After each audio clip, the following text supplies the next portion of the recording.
بہت سارے کوشچنز آ رہے ہیں کہ عبادات میں وسوسے آ رہے ہیں، نماز میں وسوسے آ رہے ہیں، وضو کے ٹائم وسوسے آ رہے ہیں. اللہ مستعان.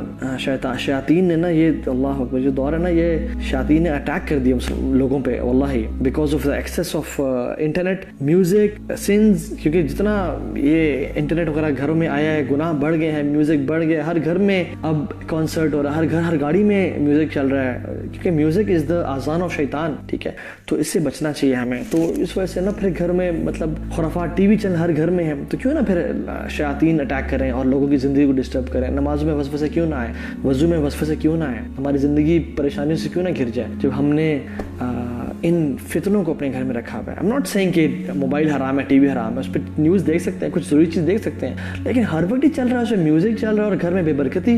سورہ بقرہ پڑھنے سے فرشتے آتے ہیں، شیاطین بھاگتے ہیں. میوزک چلنے سے فرشتے بھاگتے ہیں، شیاطین گھر میں آتے ہیں. جس گھر میں شیاطین ہو اس میں وسوسے نہیں ہوں گے، اس میں رزق کم نہیں ہوگا، اس میں لڑائی اور پھڑے نہیں ہوں گے. اور جس گھر میں فرشتے ہوں اس میں خیر اور برکت اور امن اور سکون اور چین نہیں ہوگا. تو ہاں، بات یہ تھی کہ کیسے بچا جائے. اذکار کریں صبح شام کے، صبح مارننگ ایوننگ سے اپلیکیشنز پڑھیں، سورہ بقرہ کی تلاوت کریں، قرآن کو اپنی زندگی میں انڈلج کریں، اپنی زندگی کا حصہ بنائیں، وضو کی حالت میں رہیں، نوافل پڑھیں، گناہوں سے بچیں، آنکھوں کے گناہ سے، کانوں کے گناہ سے بچیں، اپنا پکچرز نکالیں گھر سے. ٹھیک ہے، سود کی جاب کو یا نوکری کو یا حرام کمائی کو چھوڑیں.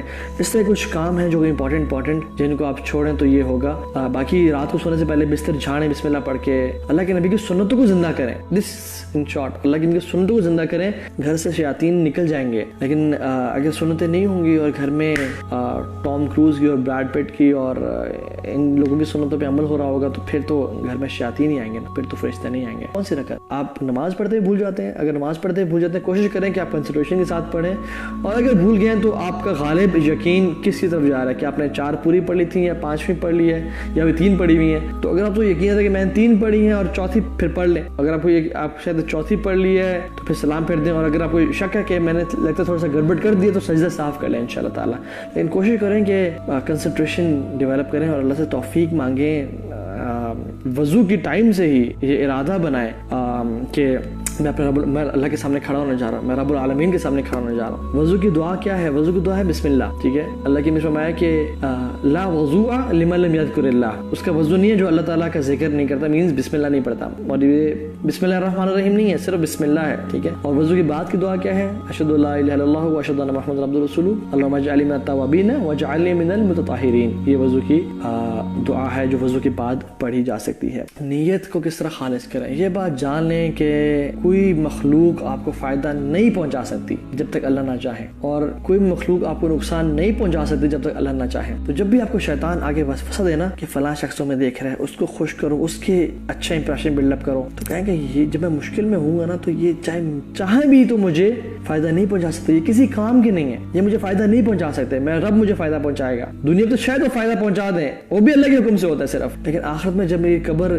6 فیٹ انڈر ہوگی، جب میں رب کے سامنے کھڑا ہوں گا اور اکیلا کھڑا ہوں گا، اور کیسے کھڑا ہوں گا؟ حفاتن عوراتن غرلا، ننگے پاؤں، ننگا جسم اور انسرکمسائزڈ کھڑا ہوں گا، تو یہ لوگ نفسی کا عالم ہوگا اور یہ مجھے دھکے دے کے دور جائیں گے. تو why should I please them rather than pleasing Allah subhanahu wa ta'ala؟ یہ قلب من تراعی بید من عصیت، جس کے دل کو تم پلیز کرنا چاہ رہے ہو اس کا دل اس کے ہاتھ میں جس کو نافرمانی کرو. جس کی عبداللہ بن عمر کے بارے میں فرمایا تھا نا کہ احفظ اللہ یحفظ، اللہ کی حفاظت کرو، شریعت کی دین پہ چلو، اللہ تمہاری حفاظت کریں گے. احفظ اللہ تجد تجاہک، تم اللہ تعالیٰ کے دین پہ چلو، اللہ تعالیٰ کو ہمیشہ سامنے پاؤ گے. وَإِذَا اسْتَعَنْتَ فَاسْتَعِنْ بِاللَّهِ، تم جب بھی مدد مانگو اللہ سے مانگنا. ٹھیک ہے، اور آگے کیا تھا؟ وَإِذَا اسْتَعَنْتَ فَاسْتَعِنْ بِاللَّهِ، مجھے بھول رہا ہے، کبھی بھی بھول جاتا ہوں میں. ٹھیک ہے، آگے لمبی حدیث ہے خیر. اور پھر اس نے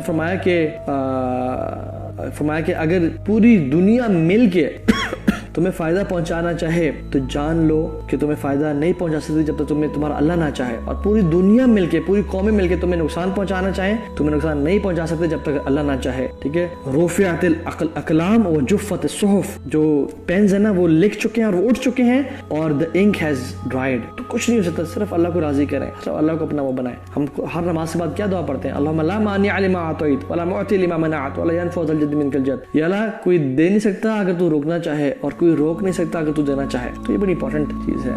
دل اور زبان کا کنیکشن کیسے بنے گا؟ Number 1 understand what you are seeing, realize what you are seeing. جیسے پڑھ اللہم صلی علی محمد وعلی آل محمد, مجھے اس کا مطلب پتہ ہونا چاہیے. میں اگر پڑھوں استغفر اللہ ربی من کل ذنب واتوب الیہ, مجھے اس کا مطلب پتہ ہونا چاہیے. ٹھیک ہے, اگر تو انسان کو اس کا مطلب پتہ ہے تو پھر اس کا کنیکشن بڑھے گا. دوسری بات, he should be focus more towards میں کیا بول رہا ہوں, اور جتنا ہی اس ذکر کے بارے میں اس کو احادیث پتہ ہوں گی, اس کی فضائل پتہ ہوں گے, اتنا ہی زیادہ. ابھی دیکھیں نا, جو شخص اس لیکچر کو سننے کے بعد درود بھیجے گا لیکن اس کو زیادہ مزہ آئے گا. جو شخص استغفار پڑھے گا اس کو زیادہ مزہ آئے گا, because you gain knowledge. The more you gain knowledge, اتنا ہی زیادہ ہمارے پہ جو ریئلٹی ہے وہ واضح ہوتی جاتی ہے اور ہمیں اتنا مزہ آتا جاتا ہے. سو گین نالج ان شاء اللہ تعالیٰ, اور اللہ تعالیٰ کی شان اور عظمت کے بارے میں جانیں کہ میرا رب ہے کون, میرا رب کیسا ہے, جس سے میں بات کر رہا ہوں وہ کون ہے, وہ مجھے یاد کرتا ہے. کیونکہ ذکر جو ہے نا, ذکر پورا دین ہمارا ذکر ہے. وہ اقیم الصلاۃ لذکری, نماز پڑھیں گے اس لیے, میرے ذکر کے لیے. انا نحن نزلنا الذکر وانا له لحافظون, ہم نے اس ذکر کو نازل کیا اور ہم اس کے محافظ ہیں. ذکر مینز وحی, قرآن و حدیث سب ذکر ہے. میں نے کہا کہ جب بھی تم جنت کے باغیچوں میں سے گزرو تو ڈو رائپ اٹس فروٹس, ان میں کچھ کھا کے نکلا کرو. تو نے کہا رسول اللہ وہ کون سی جنت کے باغیچے کیا ہیں؟ تو نے کہا کہ ذکر کی محفلیں. اور ذکر کی محفلیں کون سی ہیں؟ جس میں اللہ کی کتاب پڑھائی جا رہے ہو, نبی صلی اللہ علیہ وسلم کا کوئی حدیث پڑھائی جا رہی ہو, لوگ انڈیویجولی بیٹھ کے ذکر کر رہے ہو. کیونکہ اجتماعی ذکر کرنا اور وہ اللہ والا ذکر اور ضربیں لگانا یہ کسی بھی حدیث اور روایت ثابت نہیں ہے. اجتماعی ذکر اکٹھے مل کے کرنا یہ ثابت نہیں ہے. ٹھیک ہے, اللہ تعالیٰ ہمیں اس بدعت سے بچائے. اور لیکن ذکر کیا ہے؟ آپ مسجد گئے, آپ نے تحیۃ المسجد پڑھی, سب لوگ بیٹھے ہیں, آپ بھی بیٹھ گئے, اقامت کا انتظار کر رہے ہیں, ہر بندہ اپنی دعا مانگ رہا ہے, ہر بندہ ذکر کر اللہ تعالیٰ سے, اللہ تعالیٰ کی حمد و ثنا بیان کر رہا ہے. دس از ذکر اللہ سبحانہ و تعالیٰ, دس از اٹ, جو کہ جنت کے باغیچے ہیں. افطاری کرنے کی دعا, جی گڈ کوشچن, تھوڑا سا کنٹروورشل بھی ہے. ساری زندگی ہم ایک دعا پڑھتے رہے, اللہم لک صمت و بک آمنت وعلی رزقک افطرت. ٹھیک ہے, I'm sorry اگر میں بھول رہا ہوں تو, کیونکہ بہت پہلے ہم ہمیشہ یہ دعا پڑھتے تھے, لیکن بعد میں پتہ چلا کہ یہ دعا ضعیف ہے, یہ دعا اوتھینٹک نہیں ہے. تو اوتھینٹک دعا کیا ہے جو کہ اللہ کی پڑھا کرتے تھے؟ وہ یہ ہے, ذهب الظمأ وابتلت العروق وثبت الاجر ان شاء اللہ. ذهب الظمأ, پیاس بجھ گئی, وابتلت العروق, اور رگیں تر ہو گئی, وثبت الاجر ان شاء اللہ, اور ہمیں اجر بھی مل گیا ان شاء اللہ. دس از دا اوتھینٹک دعا آف افطاری. اور یہ کب پڑھنی چاہیے؟ یہ افطاری سے پہلے, جب تو ابھی تو پیاس بجھی نہیں, ابھی تو رگیں تاری نہیں ہوئی. یہ جو دعا ہے یہ افطاری کے بعد پڑھنی چاہیے. ٹھیک ہے, افطاری کے بعد جب ہم پی لیں, جب ہم کچھ تھوڑا سا کھا لیں تو اس کے بعد پڑھنی چاہیے انشاءاللہ تعالیٰ. یہ اللہ کے نبی صلی اللہ علیہ وسلم پڑھا کرتے تھے. اس طرح سے سحری کی بھی جو دعا ہے, وہ بصوم غدا نویت من شہر رمضان, یہ بھی اوتھینٹک نہیں ہے, یہ بھی اوتھینٹک نہیں ہے. سحری کے لیے دعا نہیں ہے کوئی, دل میں ارادہ کرنا کہ میں فرض روزہ رکھ رہا ہوں, اٹس امپورٹنٹ. کیونکہ فرض کے لیے نیت کرنا سحری سے پہلے, مطلب فجر کے ٹائم داخل ہونے سے پہلے امپورٹنٹ ہے. لیکن نفل کے لیے آپ دوپہر کے ٹائم میں بھی یا اشراق کے ٹائم میں بھی نیت کر سکتے ہیں. لیکن نبی صلی اللہ علیہ وسلم فجر پڑھ کے, اشراق پڑھ کے گھر آتے تھے, پوچھتے تھے ناشتے کے ٹائم پہ کچھ ہے, تو حضرت عائشہ کہتی تھی نہیں کچھ نہیں ہے رسول اللہ. کہتا اوکے میں آج نفل کی نیت کرتا ہوں. تو نفل کے لیے آپ نیت بعد میں بھی کر سکتے ہیں. تو وہ جو ہے نا, وہ بصوم غدا نویت من شہر رمضان, یہ اوتھینٹک نہیں ہے. اور اس کا مطلب یہ ہے کہ وہ بصوم غدا نویت, میں کل کے روزے کی نیت کر رہا ہوں, لیکن انسان اس دن پڑھ رہا ہوتا ہے.